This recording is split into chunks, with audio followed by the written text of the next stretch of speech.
Hello everyone, welcome back to my channel. My name is Miriam and I talk about all kinds of quilting and sewing related topics here on YouTube. Today we are going to be focusing on how to baste a quilt using Elmer's glue. So making your quilt sandwich, when you're putting the layers of the quilt together, that's called basting. And what you need for that is a quilt top, batting, and backing fabric. So that's what we're going to be doing today. There are lots of different kinds of ways to baste a quilt. You can use pins, you can use adhesive spray, you can use glue. There are some battings that have an iron adhesive already on it, which is very interesting. I have not used that before, but I kind of like the idea of that, but I just haven't tried it. But my favorite way is using Elmer's glue. I like Elmer's glue because it's cheap, it's easy to find, it's non-toxic, it's easily washed out of your quilt at the very end when you're done. I also sometimes use pins with the glue, but for this tutorial, we're only using glue. So I want to show you how easy it is to use glue for quilt basting. So the quilt top that I will be using is this one behind me. This pattern is called Charming Hour. It is from Hurricane Reese Quilty Stitches. I will link the pattern in the description box below if you're interested. I know Reese personally, and I think her patterns are great, and I really love this one. It's a lot of fun to make. It comes together really quickly. And just so you know, Kimchi will be in this video, my little white kitty. She's made a few appearances in videos, but quilt basting is her favorite step in the quilt making process, so she will definitely be here. Uh, so she loves this part of the quilt making journey, so she will definitely be here. Also, if you notice, I sound a little more nasally than normal. I'm getting over a cold. That's why I apologize. I'm going to try to edit out any kind of sniffles or anything. With all of that out of the way, let's hop right into the tutorial, okay? Okay, as you can see, Kimmy is here. She is ready. So first what I do is I need to cut my batting. And to do that, I have this huge roll. Actually, it's not as huge as it was, but I have a roll of batting. This is how I order my batting for my quilts. It is a queen-sized roll of Pellon cotton batting. I store it in the bag that it comes in just to keep, pet hair down to a minimum and dust. So first I need to remove the bag. So when you buy a roll of batting like this, it's folded in half by the width. So that is how that comes. I'm going to set the bag out of the way here. So an easy way that I like to cut my batting is I unroll it, and I have a chair down here at the end of my table, and I just set my roll on the chair. It makes it a little bit easier. And then I just kind of pull the batting out just so it's out a ways. And now I'm going to get that quilt top. Oh, hey, that's a nice looking quilt. This is my cottage twirl quilt pattern. This is a free quilt pattern that I created for you guys. So if you're interested in this pattern, that's going to be linked down in the description box below where you can sign up and get that free quilt pattern. So I just thought it would be fun to have that hanging in the background. So, it's a little bit more interesting than just a dark corner over there. Anyways, so I'm going to get my quilt here, and I am going to fold it in half widthwise, just like how the batting is. And this is how I measure out my batting. You can also, just measure out the batting or buy a pre-cut roll of batting. So I just fold it in half. And you want your batting to be a bit larger than your quilt top. So a good rule that I like to follow is I have my batting is at least 3 inches larger on all 4 sides, larger than the quilt top. And that just ensures that you're going to have enough batting for the entire thing. So I'm going to line that up.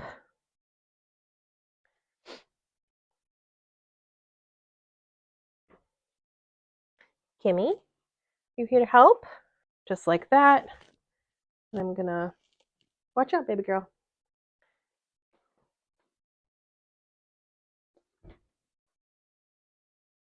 I love this quilt top. It's so pretty. And it's perfect for fall. This is like perfect timing to be doing this tutorial. So, and I mean, your batting does not, it doesn't have to be perfect. You know, you want it to at least be larger than your quilt top, but you don't have to be super nitpicky with the sizing. So then I just pull until it's rolled out enough for my quilt top. You want to make sure that the quilt's laying flat just so you're making sure that you have enough batting and there's not some kind of weird roll where you cut it the wrong size. But all right, so I have that perfect. Now I just grab my scissors. I got these nice big Singer scissors and I am going to cut. Kimmy, yeah, Kimmy, you hold that corner up there. That's perfect. She's such a good helper. And I try my best to cut as straight of a line as I can, just so it's ready for the next quilt, but, you know, I'm not super picky about it. Try to be a little bit more go with the flow with my quilting, because quilting is supposed to be fun. So I've got my batting cut. So now I'm going to set my quilt top off to the side because I'm going to attach my backing to the batting first. Also, you want to make sure that your quilt top is pretty well pressed when you go to baste your quilt. I already pressed this really well, and I'm just going to fold it gently and set that aside. I'm going to move my batting roll. Yeah, Kimmy likes to do a little inspection before we get into it. I'm going to move this chair out of the way. Okay, so there is a right and a wrong side to your batting. So if you feel the batting, one side is super soft and the other side is a little more bumpy, I guess is a good way to describe it. So I always put the backing fabric on the bumpy side. Kimmy she's going in depth under the batting. Peekaboo. All right, so I'm going to unfold this. So I have my full width of batting here. Right, Kimmy? All right. You might have to get down now. You might have to get down now, honey, okay? Go sit over there. I've got my batting all unfolded, and it is ready to lay out my backing. So my backing that I'm using is this really beautiful fabric from Ruby Star Society. I love the print, and it's going to go really well with my quilt top. And this is a 108-inch wide fabric. So I didn't have to piece anything together to make my quilt back. So I am going to unfold this. I actually bought this. I don't know how long this is. It's probably longer than what I need, so I'll probably have to trim it down.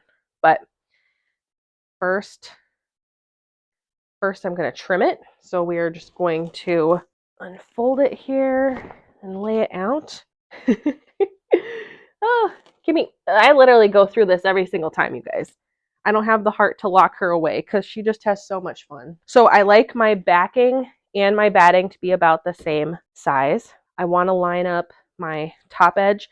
I'm going to have this be my top edge, the one closest to this quilt, top edge, bottom edge, left, and right. So I just line up the edges, the top edge of my batting and my backing. I hope you can see this all right, but I just want this to line up really well. And if anything, it's okay if the backing is a little larger than the batting. That's probably a good rule of thumb to go with. I would rather the backing be larger than the batting, just because you want to make sure when you're quilting your quilt that you have backing on the entire thing, because that is just a bummer when you realize after you're done quilting that, uh-oh, I actually didn't measure correctly and part of my quilt doesn't have a backing. Been there, done that. All I'm just going around and looking. It looks like I'm lined up pretty good. I see I have quite a bit of extra fabric here. There's the edge of my batting, and it's got, you know, an extra maybe 20 inches or something. So I'm actually going to trim that really quick, just so I don't have, you know, a wild amount of extra fabric hanging.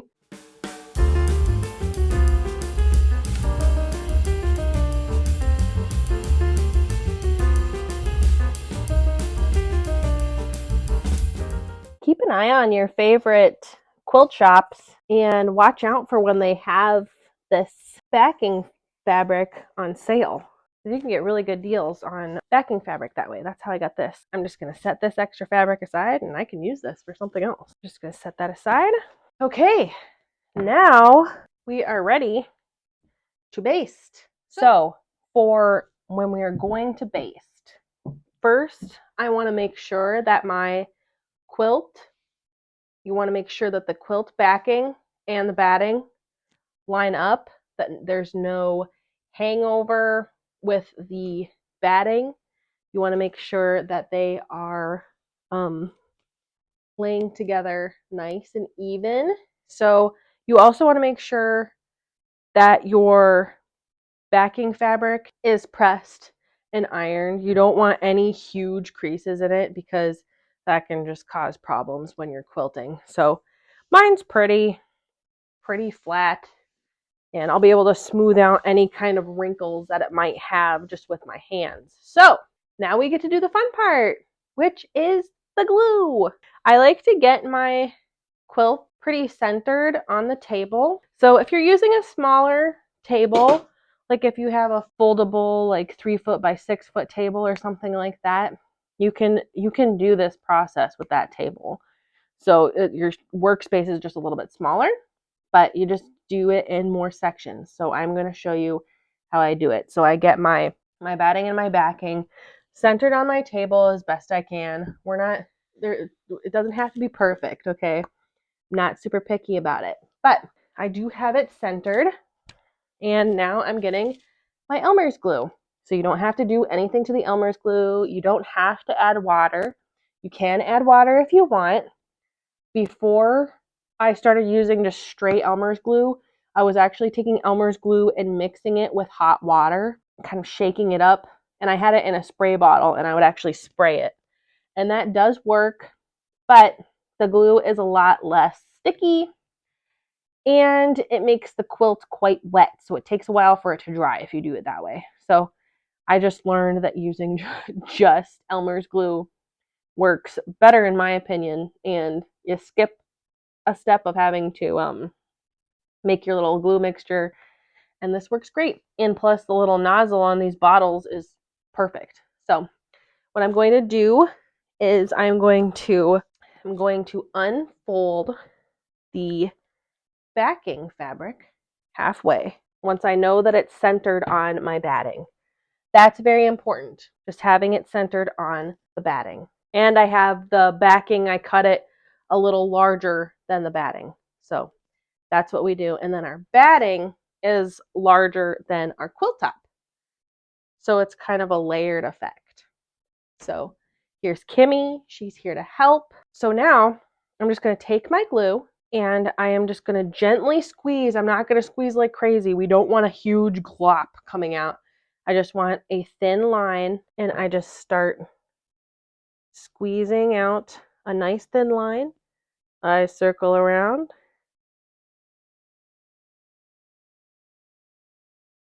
Just like that.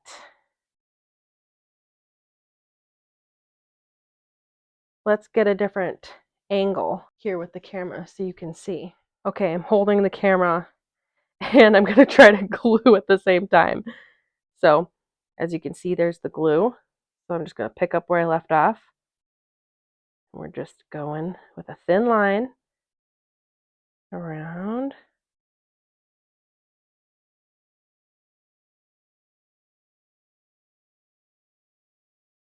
The best part about this is if you get this on your floor, it's not a nightmare to get up off the floor.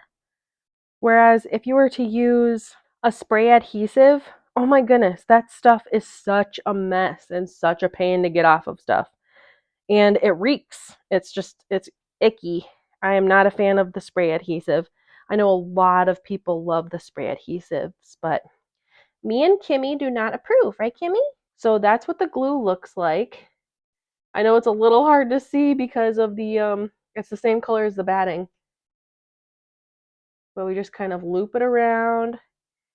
It's like adding a pretty little icing to a toaster strudel, right? So that's how I apply the glue. Now let's go over how we actually glue the layers together. All right, so we got our glue on the batting now. Now what we're going to do is we're going to reach across. If Kimmy will let me. Kimmy, you got to get up, honey. Can you come over here? Go sit in that corner. There you go. All right, we're going to grab our fabric and just gently lay it on the glue as straight as possible. You don't have to pull it. Yes, Kimmy, you hold it right there. That's great. All right, now you take these, your hands, and you just use them to smooth the fabric across the batting. And I kind of start with my hands together in the middle and just kind of move them out. Just like that. And kind of, you can even use your arm and kind of just smooth it out. And we're just kind of getting rid of any air bubbles or any potential creases in the fabric. We don't want that. And we're just smoothing it out. And I'm pressing gently. You know, you don't have to smoosh it really hard. The little fibers of the fabric pick up on the glue easily, and especially the fibers of the batting really do well with the Elmer's glue. So I just kind of smooth it out till it looks nice and flat, just like that. Okay.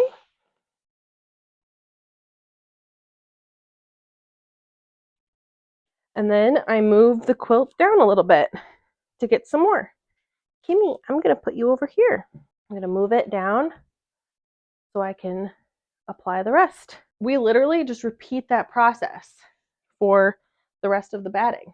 So I pick up the batting, or the backing rather, and you can tell where you last left the glue, because if you give it kind of a little pull, you can see that it's already kind of sticky. So I stopped about there. It's sticking nicely. And then I just grab my glue and do the icing.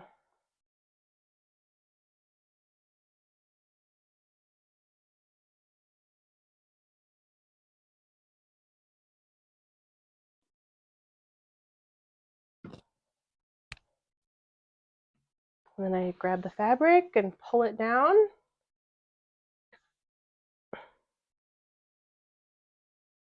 And just use my hands to smooth it. And I've literally done this method with dozens of quilts, and it's worked. It's fantastic. I never have any weird puckers on my backing fabric.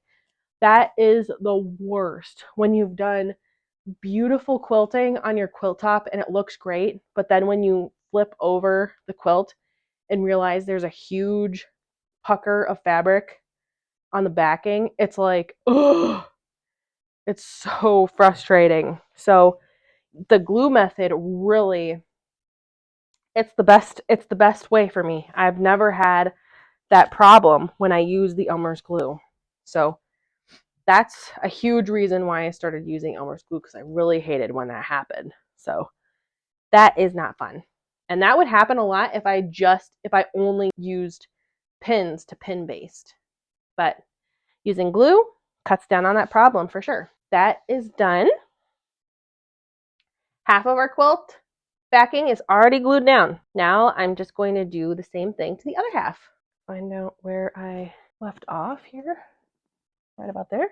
And once you have the glue down, it takes probably about a half an hour for the glue to dry, which really isn't bad. And then since you didn't use the spray adhesive, you're not losing brain cells. You're not potentially getting a headache or a migraine, and getting everything sticky. I know a lot of people like the spray adhesive, and that's totally fine. It's just not for me. So then I just smooth it out. I kind of do one half and then the other. So if I'm doing a smaller quilt, I'll just go out with both hands and fan out. But since this is a larger quilt backing, I do one half, smooth it out, and then I move over to the other half. And you don't want to pull the fabric while you're gluing it down, because that can cause unnecessary stretch in the fabric, which isn't what you want, because that just puts stress on the fibers or on the threads. You want to smooth it out, but you don't want to pull it, if that makes sense. So that is glued down, and then I just move it down. And this is fun. I enjoy the basting process. I've heard a lot of people say that they don't like it, but I don't know. I guess I'm just weird. I like the annoying parts of quilting, I guess. Because I also like binding the quilt, and I guess just the steps that some people don't like, I like. And again, we're just going to smooth it out. Just like that. Okay. So the center of the quilt is done. Now we're just going to do the exact same thing on the edges of the quilt. So the sides. So I'm just going to pull it over so we can expose the edge up to where it's stuck. Gravity is not being my friend today. Trying to pull the quilt down. And then we're just going to go through the same process. Also, something to pay attention to when you are laying the backing down onto the batting, you want to make sure that the batting is not accidentally getting rolled or puckered or twisted in any way. You want it to be laying nice and flat, because then when you go to quilt it, then it will be nice and flat. You don't want a random bump in your quilt, So that's just something to keep an eye out for.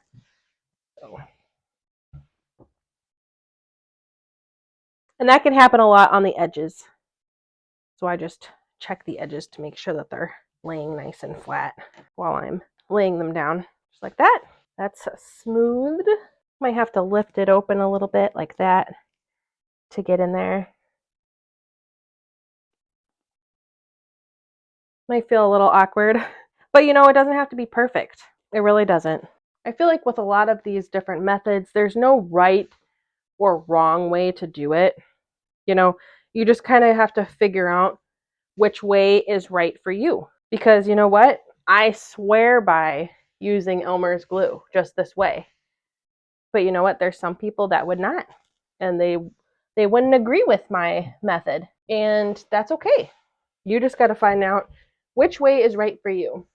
I noticed that there was a little fold in my batting right here.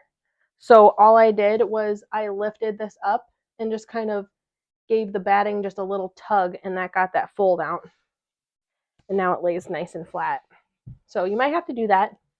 That's why I like using my hands for smoothing it, because then you can actually feel the texture of the batting and the backing together. So now we're just going to do the exact same thing on the right side of the quilt.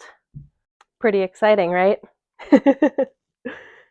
Another reason why I like suggesting the Elmer's glue is because it's an extremely beginner-friendly product.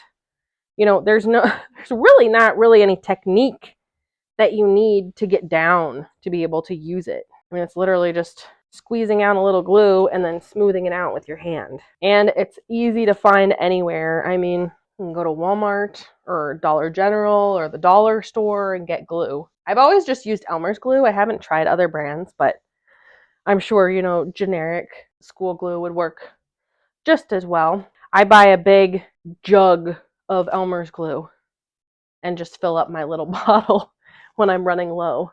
So, and that's lasted me for a long time, that big jug that I bought. Gotta glue down this last corner. And there we have the batting and backing all glue basted together. So now I'm just gonna let this dry for about 20 minutes is probably all it needs, and then we will glue down the quilt top. All right, this is pretty much dry. It's tacky and it's ready to flip over. So something that I want to mention is when you are flipping your backing over, if your backing is directional, let's say it has words or some kind of print that you want to be facing up, make sure when you're going to attach your quilt top that the top is on the top and the bottom is on the bottom. That is, you know, something that could really be a big bummer if when you're done quilting you realize, wait, the bottom is on the top or the top is on the bottom. That's not how this is supposed to look, and things like that. So just double check that before you start gluing down your quilt top that you have the directions correct. This is not directional. It's whatever. It's just a random print. So this is fine the way that it is. So I am just going to flip this over, and we are literally going to be doing the exact same thing with the quilt top. I know it's complex. It's crazy. How are we doing it?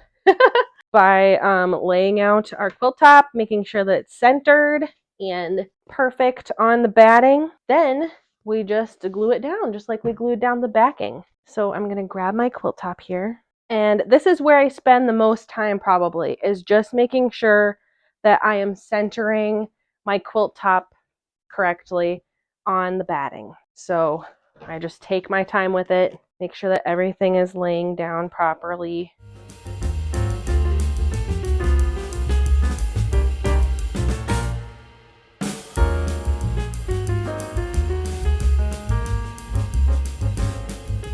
Okay, once I am confident that the quilt is centered on the backing and the batting properly, I like to go over with my hands and just smooth it out real nice, just to make sure it lays down perfectly flat and everything. And it looks good. There's no bunches in the batting or anything like that.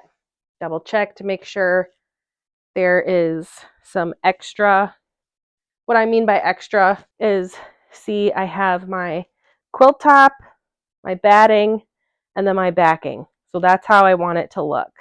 Just so we have plenty of give with the batting, because the batting will kind of get pulled in when you're doing quilting and stuff like that. So just like to make sure that it's looking good, and it is looking good. So now we can start gluing. We're going to do the exact same process as before. I'm going to roll up about half of the quilt top, grab my glue. Ooh, another thing that you should make sure of. If you used white fabric for your quilt top, or for your backing for that matter, make sure while you're laying it down that the batting doesn't have any little dark strings or anything on it. Because when you lay the quilt top down on the batting, you're going to be able to see that dark string through that white fabric. And that's just, that's another annoying thing that can happen. So it's just best to, you know, take that extra 30 seconds and look over the batting, make sure there's nothing there, and then lay the quilt down. And when I'm laying my quilt down, I really want to make sure that I'm not pulling it, because we don't want to create any kind of weird tension on any of the seams, because that can just make it look not as nice. So we want the quilt top to be laying flat. We want it to be laying nice, very flat, but we don't want to be making unnecessary pulling on the seams. So you just want to use your hands to smooth everything out, starting in the middle and working your way down and out. This is looking really good. It's a very satisfying process, smoothing it all out and seeing the way it looks once it's all smooth. If you want, you can kind of take your hands and go over and smush it down just so all those seams lay nice and flat. You don't have to. And do not be alarmed if you see some little like spots on the fabric, especially if you're using some lighter fabric. If you see a spot from the glue shining through, that's not going to be permanent. That'll wash right out when you wash it. And I am just going to continue our exact same process through the rest of this. I will speed this process up so you're not sitting through even more kind of boring content.